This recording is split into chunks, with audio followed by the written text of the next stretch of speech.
kingdom over, just a grab for land, a grab for possessions, um, and so that or just to go raiding, just to have a chance to go raid in against somebody that couldn't defend themselves very well. And so here's David.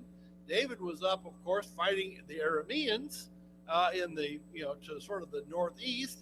So here comes Edom out of the east, thinking, okay, we've got easy pickings here, and we'll go in and raid for a while against Edom, and uh, and so David has to turn his attention away from the Arameans for a while and go and attack Edom and defeat them.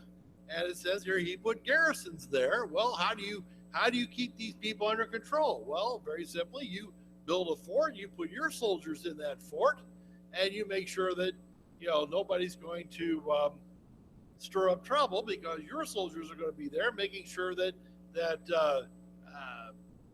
those people stay put.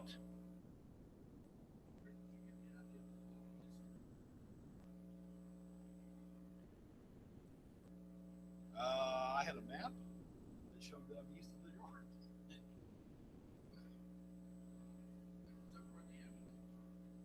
Well, they were northeast.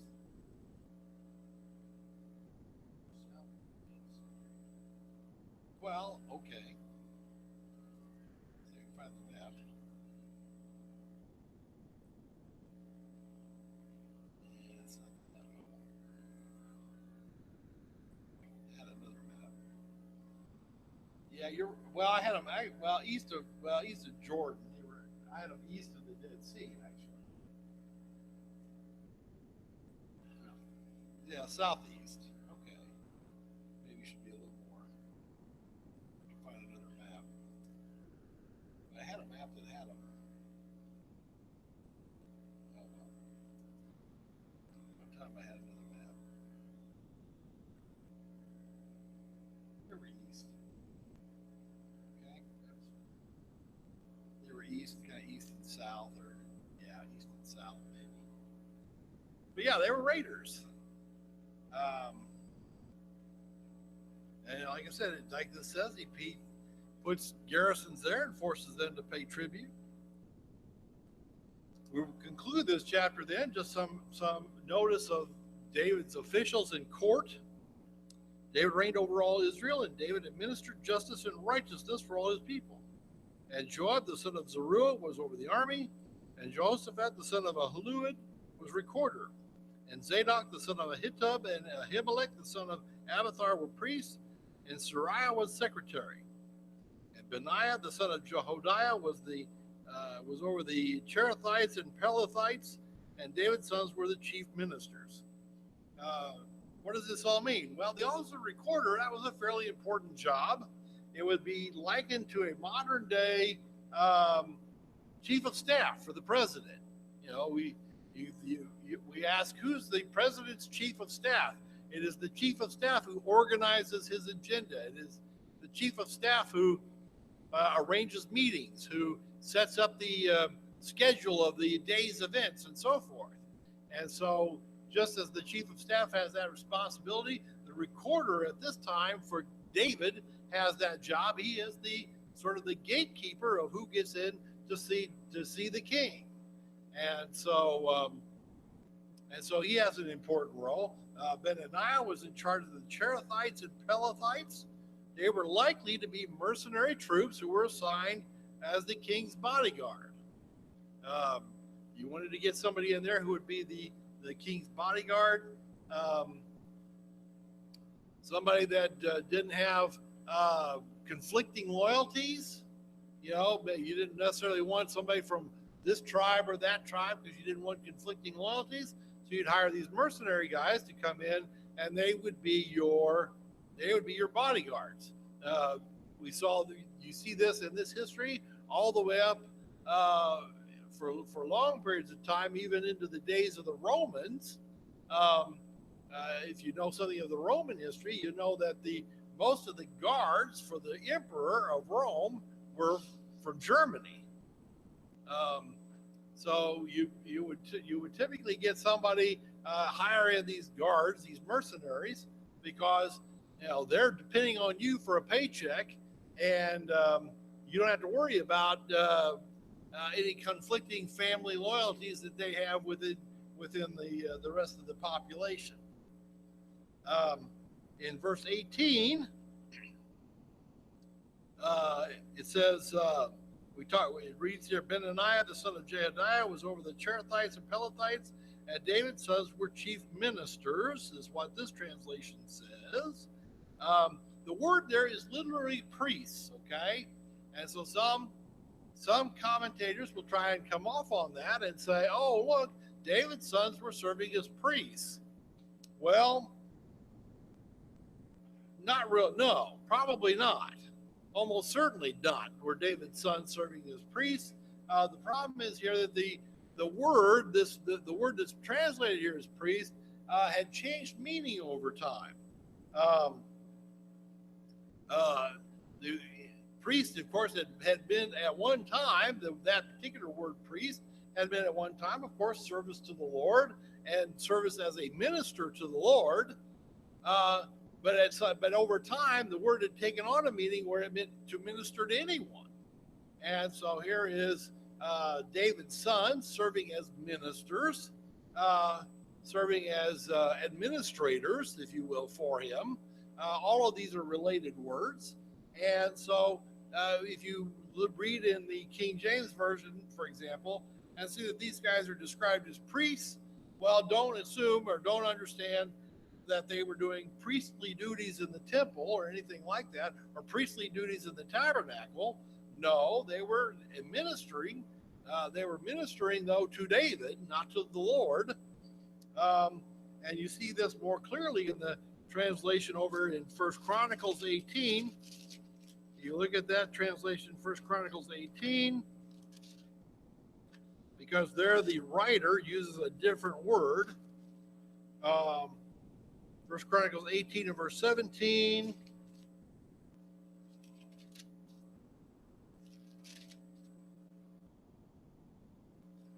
says, and Benaniah, the son of Jehoiada, was over the Cherethites and the Pelethites, and the sons of David were chiefs at the king's side.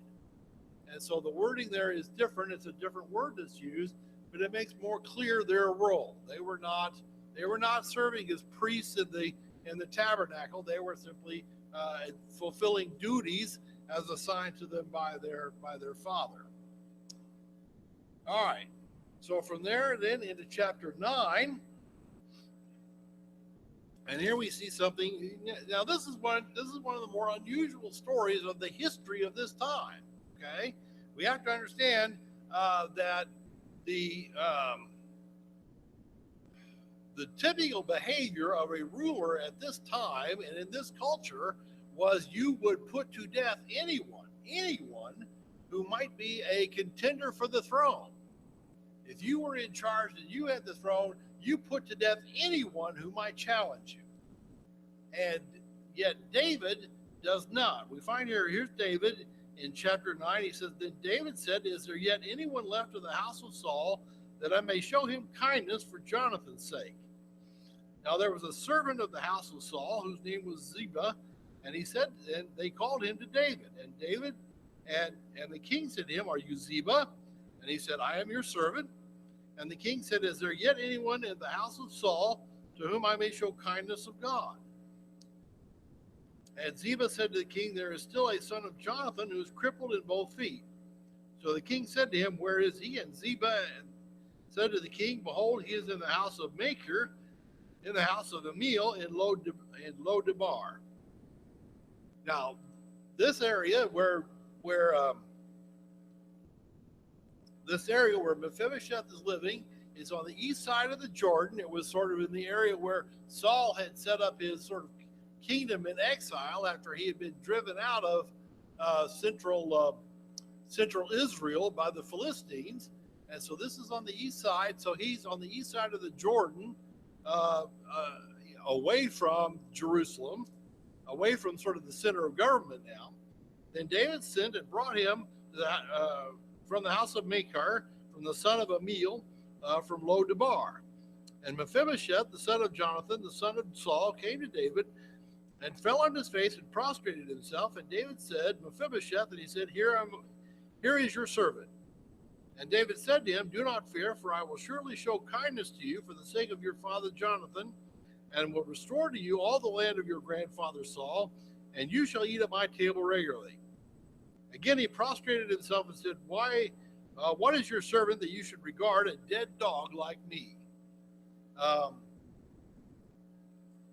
These events probably unfold several years after David's become king. So we're kind of getting a little paragraphical insert here about Mephibosheth because he'll factor into the storyline later on. So the author kind of inserted this almost a parenthetical storyline to let us know here's how David came to know about Mephibosheth and how Mephibosheth came into the court of David. We recall that Mephibosheth was 5 years old when his father and grandfather were killed. At this point, of course, he's married. He has a son of his own, we find out. And so we realize that many years must have passed from the time of Saul's defeat and Saul being killed and his father being killed in battle with the Philistines. Now, many years have passed, and now he is a grown man, again, with his own family. Notice from the first part of this that nobody seems to know if there's any survivor of Saul. David has to ask, and he has to ask sort of repeatedly, and then finally somebody goes, well, wait a minute, here's this guy Ziba, who is a servant. He might know something. And so they pull him in, and David begins to ask him what he knows, and he finds out that, yeah, here's Mephibosheth. And notice, though, that there is still a son of Jonathan who is crippled in both feet. Now, why would Ziba throw that in? Why would Ziba throw that in? And the answer, I think, is that again, the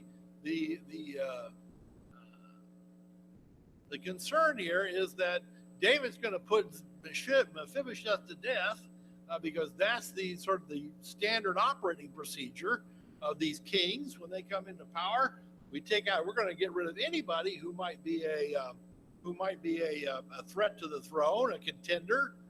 And here's David, though, determined to show kindness. And here's Ziba, who's pointing out, wait a minute, this guy's crippled, by the way. And there may have been many reasons to express that he's crippled, why he expressed that he's crippled. It may have been part of a defense of him. It may have been a part of an explanation of why hasn't he shown up to pay homage to David? Why hasn't he made himself known? He can't get around very well. That may be part of the explanation. You can imagine, though, what would have been the reaction of Mephibosheth when all of a sudden all these messengers from David show up at his house saying, yeah, you're going to come see the king. Because he may have been figuring this is the end of me. It is a mark, though, of David's faith and of David's commitment to his friend. Of his commitment to his friend Jonathan. We see that love. We still see that love that David had for Jonathan, that he is wanting, that when he finds out that Jonathan's son is still alive, he's anxious to do something good for that son and give him whatever care he can give him in his father's name. And again, that shows something of David's faith. It shows something of David's commitment to fulfilling his oaths, of fulfilling his vows. He'd made that vow to Jonathan to preserve his family, and he's going to do it. He's going to fulfill that vow. Yeah. Yeah.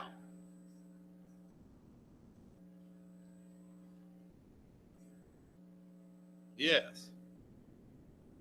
Yeah, he ultimately does put them to death because he hands them over because of the Gibeonites. And we'll read that here later on. That's quite right. So yeah, it could have well been that Mephibosheth thinking that this is the end of me. Um, and instead, though, no, David is determined to fulfill his oath to Jonathan.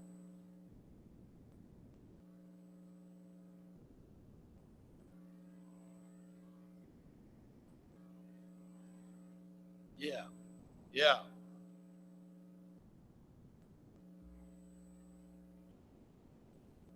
yeah. He had made that promise. He didn't do that to everybody else, but he had made an oath to Jonathan.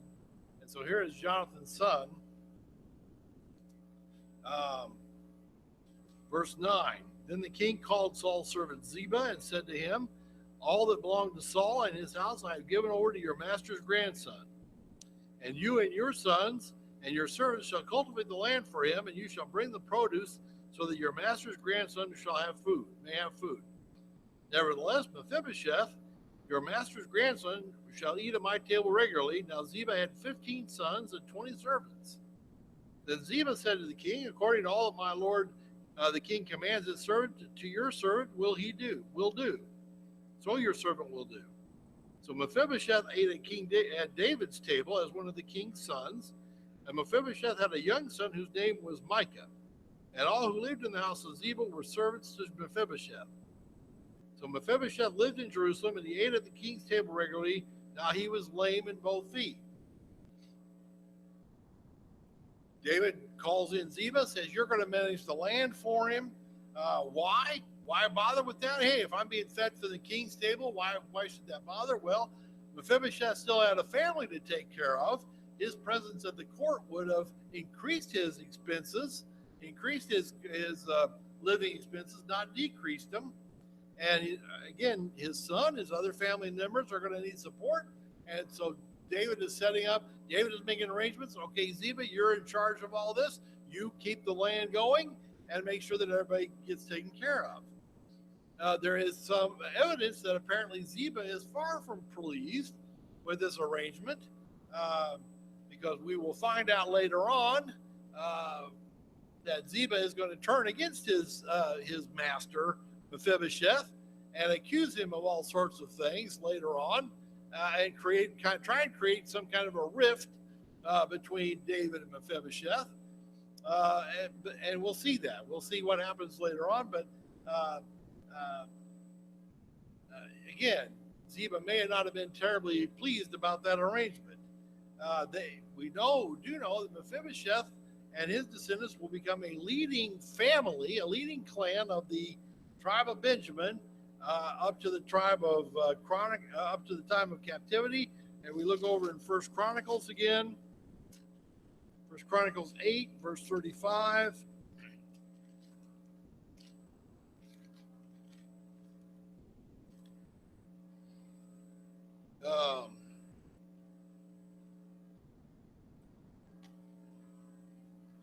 Says verse 34, the son of Jonathan was Merib-Baal, and Merib-Baal became the father of Micah. Well, Merib-Baal is another name for Mephibosheth. Okay, same guy. Had more than one name. Here it's called Merib-Baal. The sons of Micah were Python,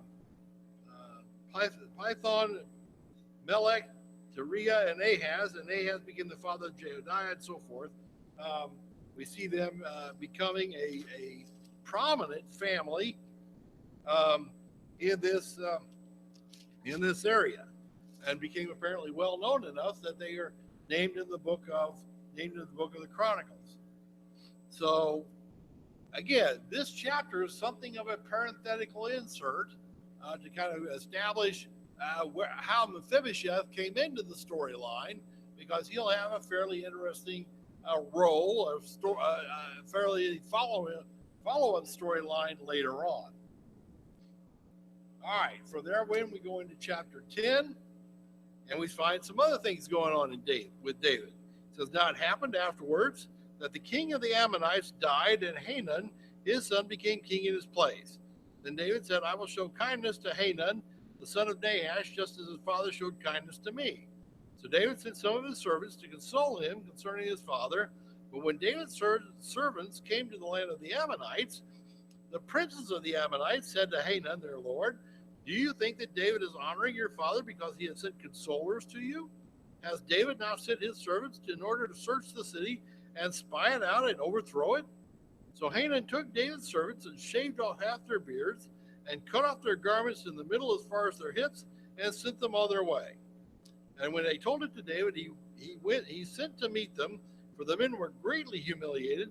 And the king said, stay in Jericho till your beards grow and then return.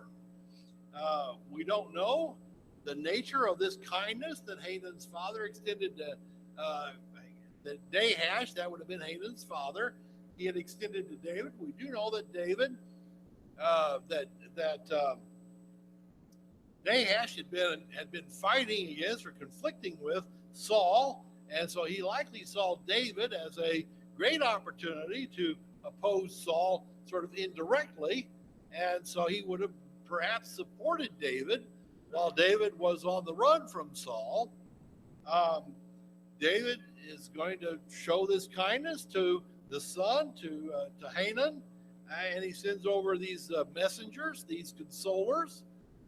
But we find out again, human nature hasn't changed. The immediate reaction is, oh, these guys aren't here for anything good. They're here to spy.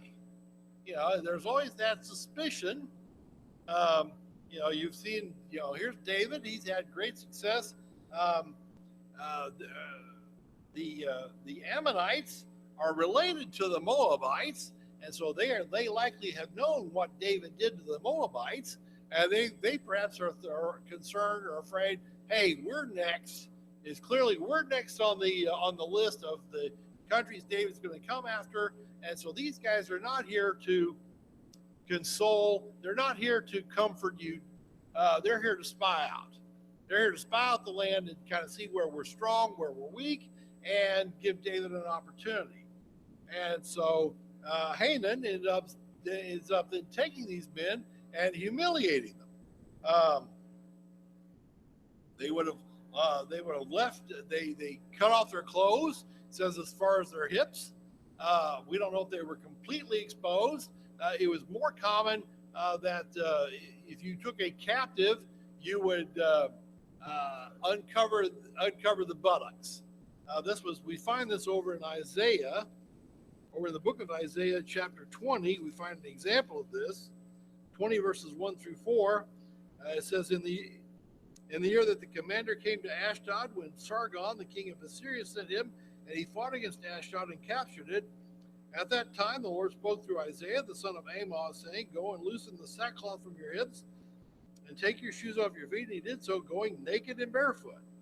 And the Lord said, even as my servant Isaiah has gone naked and barefoot 3 years, as a sign and token against Egypt and Cush, so the king of Assyria will lead away the captives of Egypt and the exiles of Cush, young and old, naked and barefoot, with buttocks uncovered, to the shame of Egypt. So this was a way of shaming, and yes, to be exposed like that, obviously was meant to be shameful. It still is considered shameful to be exposed this way, and shave their beards in half. And what was likely done, say the commentators, is this would have been a vertical. If you can imagine with a man with his face where half his face has got a beard, this down onto his chest, and the other half is shaved. How silly that would look. How ridiculous that would look. And that was the apparent intent of humiliating these men by shaving their beards. It would have been very humiliating for them, and this explains perhaps why David went to meet them rather than them coming to the court. They didn't want to appear in court in such a fashion, and David goes to meet them, we see, and tells them, all right, you stay here in Jericho until your beards grow and you can kind of recover a little bit, because otherwise they look ridiculous. So you can imagine that this is going to make David fairly angry that his messengers, these men that he sends as comforters, have been humiliated this way. All right, I'm going to stop there. I'm going to stop there at verse 5. We'll continue. We'll wrap up chapter 10 next week and then get into chapter 11 and beyond. But I want to stop there today, and we'll appreciate your comments and your participation this morning.